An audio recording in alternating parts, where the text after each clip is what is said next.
you know. Sometimes the people who try to teach you a lesson end up learning one they'll never forget. My neighborhood's HOA thought they were powerful. They said I broke their rules because I refused to pay their new water fee. So one morning, they cut my water line. No water for cooking, no water for my kids, no water even to drink. They laughed, saying, "Maybe next time you'll listen to us." But what they didn't know was that I live near a river, and this time I was going to let nature do the talking. Because if they wanted to play dirty, I was about to give them the biggest flood of their life. Stay till the end, because you won't believe what happened when their own office turned into a swimming pool. And don't forget to subscribe to HOA Drama Diaries for more crazy, true, and shocking stories like this one. My name is Daniel. I live in a small, quiet neighborhood, or at least, it used to be quiet. You see, in my area there is something called the HOA, Homeowners Association. They're supposed to help the community. They take care of the park, the streetlights, and the security. But in real life, they just act like bosses. They walk around with clipboards pointing at houses. Your grass is too long. Your mailbox is the wrong color. Your car is parked 2 inches away from the line. They love giving warnings and fines. Everyone in the neighborhood is scared of them. But I was not. I like to follow rules, yes, but I don't like unfair rules. One day, the HOA sent a letter to everyone. It said, "From next month, every house must pay a new water fee. It is for maintenance and water supply improvement." When I saw the letter, I was confused. We already paid for water to the city. Why now pay again to HOA? So I went to their office. It was a small building near the entrance of our area. Inside, 3 people were sitting: Mr. Johnson, the president, Ms. Karen, the vice president, and another man I didn't know. I said politely, "Excuse me, can you please explain this new water fee?" Mr. Johnson smiled, but not a nice smile. It was fake. He said, "Daniel, this is for everyone's good. We are improving the water pipes. You have to pay $100 every month." I said, "But we already pay for water to the city. Why extra?" He leaned back and said slowly, "If you live here, you follow HOA rules. Don't make this hard." His tone changed. It was not friendly anymore. I said, "I'm sorry, but I will not pay for something that doesn't make sense." Ms. Karen rolled her eyes and whispered, "Another troublemaker." I left the office quietly, but inside I was angry. Next week a notice came to my door.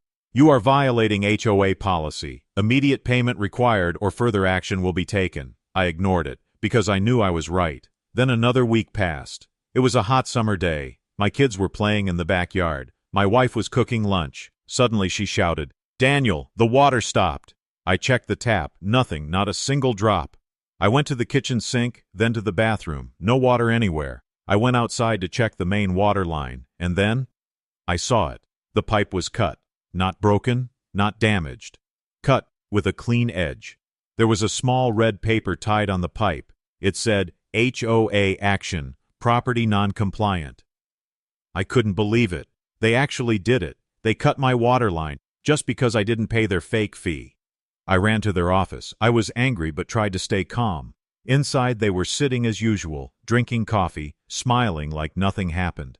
I said loudly, "You cut my water. Are you serious? My family needs water." Mr. Johnson didn't even look surprised. He said coldly, "We warned you, Daniel. You chose not to follow the rules. Maybe this will help you understand?" I said that this is not teaching me a lesson, that this is harassment. You cannot just cut someone's water. He laughed a little. "Oh, we can. It's in our policy book. Maybe next time you'll listen." I felt my hands shaking. My kids didn't even have water to drink, and these people were joking about it. I looked at them and said, "You think you're teaching me a lesson, but you are making a big mistake." Mr. Johnson smirked. "Sure, Daniel, we'll see." I walked out. I didn't say another word, but inside my mind, something changed. That day, I promised myself they would regret this. When I got home, my wife looked worried. "What will we do now? We can't live without water." I told her, "Don't worry, I will fix this." Behind my house, about half a mile away, there was a small river, quiet and clean. I used to walk there every evening. As I stood near that river, an idea came to my mind. At first I laughed at myself. It sounded crazy, but the more I thought about it, the more it made sense. If the HOA could take away my water, maybe I could bring more water, in a way they never expected. I started researching how to redirect water flow using pipes and pumps. I watched videos, read guides, and talked to a local plumber friend. He said, "It's possible, but why do you want to do this?" I smiled and said, "Let's just say, I want to teach someone a real lesson." Over the next week, I began collecting tools, small pipes, and a pump. I worked at night so no one could see. The sound of the crickets covered the noise of my tools. I connected the pipes from the river to my backyard. Slowly, water began to flow again, clean, fresh, and natural. My wife was shocked. "You did this? It's amazing." I said, "Yes, we don't need them anymore." Now we had water. But I wasn't done yet. Because every time I passed by the HOA office, I saw them laughing with their coffee cups, pretending to be kings. And every time I remembered how my children cried for water that day. So I decided. It was time for payback. One night, I stood near the river again, watching the moonlight shine on the surface. The sound of water was calm, peaceful, but inside me, there was a storm. I whispered to myself, they wanted to teach me a lesson. Now, I will teach them one they will never forget. I looked at the direction of their office. It was just a few hundred meters away from the small stream. I smiled. The plan was ready. Next day, I wake up early. My heart is beating fast. Today is the day. I check the pipes I put from the river. I check the pump. I check the valves. Everything is ready. I call my friend Sam. He is quiet. He helps me before. He says, "Are you sure?" I say, "Yes, they cut our water. Today we show them." He nods. He comes with a small truck. We bring more pipes and big sandbags. We work at dawn. No one sees us. We move fast. We are careful. I do not want to scare my kids. They sleep inside. The plan is simple. We will send water from the river to the low place near the HOA office.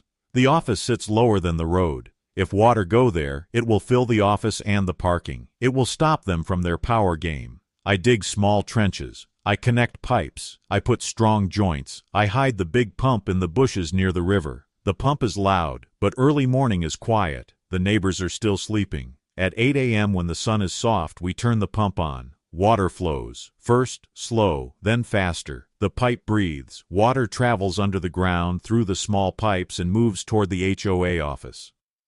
I feel like a child again. The water sound makes me brave. Sam says, "Now wait." We watch the water move in the clear plastic pipe. It looks small, but I know. Small becomes big if it has time. I go to my house. I bring my kids and my wife outside. I say, "Today we are safe. We have water." My wife smiles, but she is nervous. She loves peace. She doesn't like trouble, but she sees why we do this. People start to walk near the HOA office. They come to get forms. They do not know what will happen. Inside the HOA office, Mr. Johnson sips his coffee. Ms. Karen organizes new notices. They laugh. They think everything is normal. At 9:30, the first puddle appears near the back door of the HOA office. It is small and quiet. A staff woman sees it and calls the president. He frowns. He walks out and picks up a mop like it is nothing. Water grows. Slowly the puddle becomes a stream. It runs into the parking lot. The security camera near the door starts to drip. The shoes of the staff get wet. Now people outside look. They point. They whisper. The HOA people try to control it. They bring more mops and buckets, but water laughs at them. Water comes more and more. Inside the office, papers begin to curl. Important letters get wet. The copier machine coughs and dies. The computer screens blink. People run to save their files. They pick up boxes and try to move things to high desks. Mr. Johnson runs out. His hair is messy. He asks, "What is happening?" Ms. Karen yells, "Someone is flooding us! Call the plumber!" They panic. They look around for blame. From the bushes, Sam and I watch. We are careful, but we cannot stop smiling. My heart is heavy and light. I remember my kids' thirsty face. I remember their fear. This is the moment for justice. The water finds a low crack and slides into the office through the back wall. It makes a small splash. The receptionist drops her coffee. It spills into a big paper folder. The folder is wet. Important files are ruined. Now the flood is real. Water runs over the floor. It reaches the reception desk. It moves slow, but it moves. Chairs float a little. A plant in a pot topples. People scream. I do not want to hurt anyone. I put this in my mind always. We did not block any door. We did not put anyone in danger. We just wanted them to feel the shame and the trouble they made us feel. I walk closer. I stand at a distance and call out loud, "Mr. Johnson, Ms. Karen, this is your lesson. You cut my water. Now taste your own medicine." They look at me with wet faces. Ms. Karen becomes pale. Her makeup runs on her cheeks. She cannot speak. Neighbors begin to come out of their homes. They watch. Some laugh softly. Some clap. Some cry because they remember their lost milk and food. Everyone remembers how cold the house was without water. News arrives. One neighbor is quick. He records video on his phone. He posts it on the group chat. The video goes fast. People from other streets see. The HOA office is on the news feed in minutes.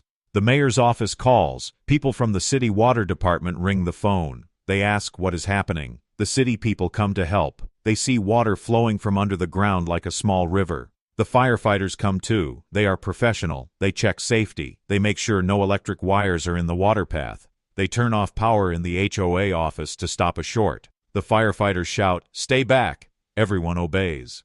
Inside the office, the leaders sit on wet chairs.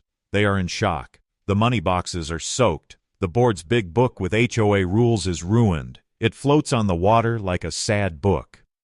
A young man from the city walks to the HOA leader and says, "Did you cut a resident's water?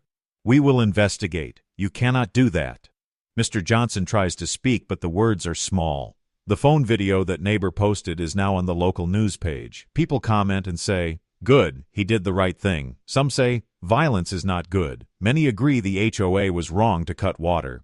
Then the big surprise comes. The mayor arrives at the scene. She is tall. She looks serious. She meets me near the river and asks quietly, "Did you do this?" I look at her and say, "They cut my water. My family had no drink. I wanted them to feel the pain." She looks at me with a hard face and then a soft one. She says, "You should not take the law into your hands, but I understand." She calls the city lawyer. The city decides to open a case on the HOA.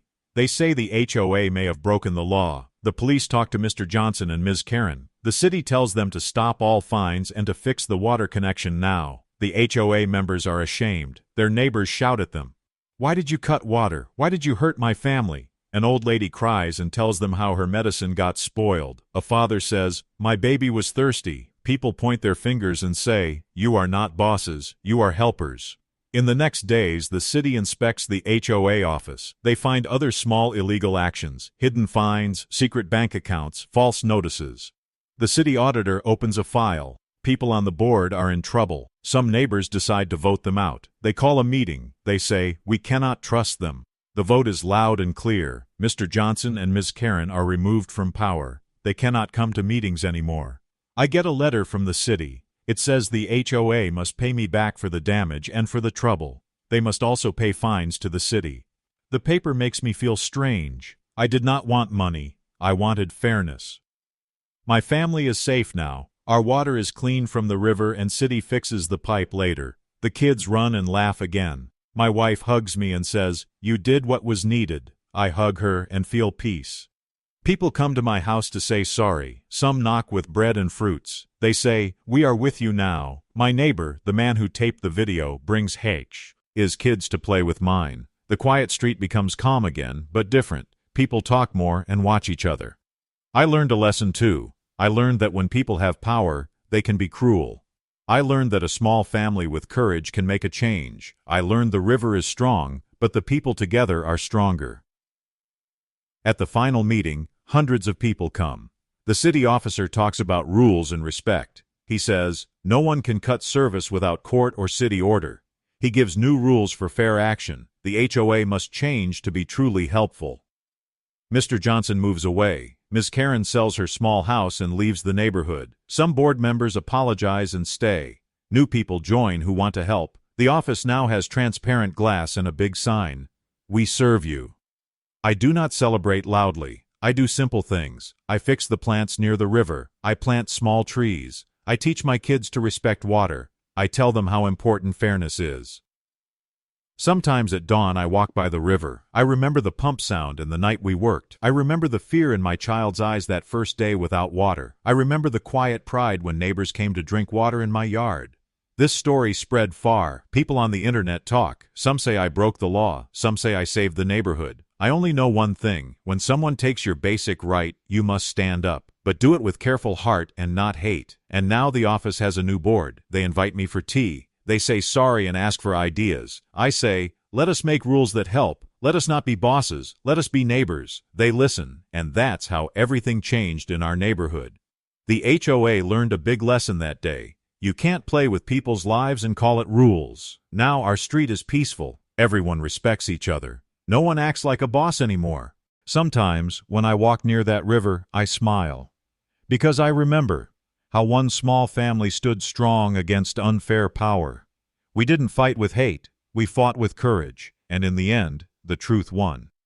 If you like this story, make sure to subscribe to my channel, HOA Drama Diaries, for more real, emotional, and unbelievable HOA stories like this one. Because sometimes, justice flows like a river.